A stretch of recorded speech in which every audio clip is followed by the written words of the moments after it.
With so many of us at home itching to get back to work at a hotel, or even just back to our travels, the biggest question on our mind is, what will the new hotel experience be like? And while we and the industry figure that out, I think it's important to see and look at what open hotels are doing now to give us insight on what moving forward might look like. So let's go ahead and take a look at the Four Seasons New York, who's dedicated 125 of their rooms to healthcare workers. They now have almost no touch points in the entire hotel, which is completely against the hotel's nature of being hands-on, especially within the traditional luxury hotel experience. Now, we're seeing also in other hotels, check-ins and check-outs that are being performed virtually with no human-to-human contact. Elevator rides are limited to one guest per car, and room service has also been discontinued. Hotel restaurants, bars, and complimentary coffee stations are all closed. So what are we seeing that hotels are offering as far as their current dining options? Well, pre-made box meals, all to go, of course. It's safe to say that breakfast buffets, communal tables, and traditional spacing in common areas are going to go away for quite some time. Now, some hotels are also minimizing the contents of guest rooms, so there are just fewer opportunities for germs to spread. Things like the minibar, excess hangers, extra linens, and even extra pillows are all going away.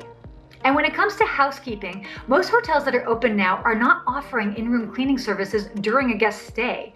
Then once the guest actually checks out, we're seeing some hotels leave that room vacant for 24 to 48 hours until they even clean the room. And then after being cleaned, they're leaving the room empty for yet again another 24 hours before they even put it available to sell. Now, this works fine now with current occupancy levels, but it'll be really curious how long a hotel can and will maintain these buffer periods.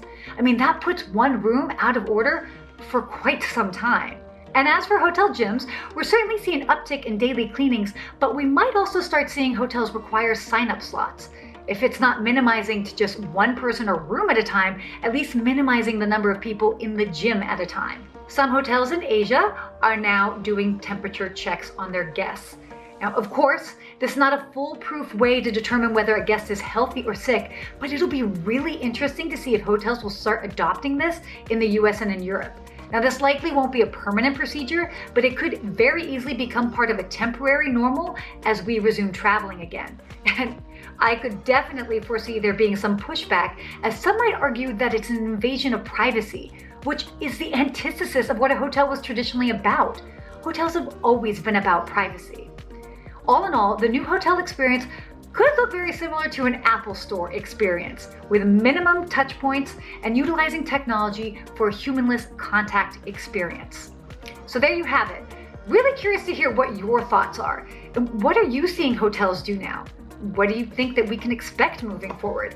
I mean, at this point, there's so much speculation, but now more than ever, we need to have a discussion about the future of the hotel experience. So please be sure to share your thoughts below. Thank you guys so much for tuning in, and I'll see you soon.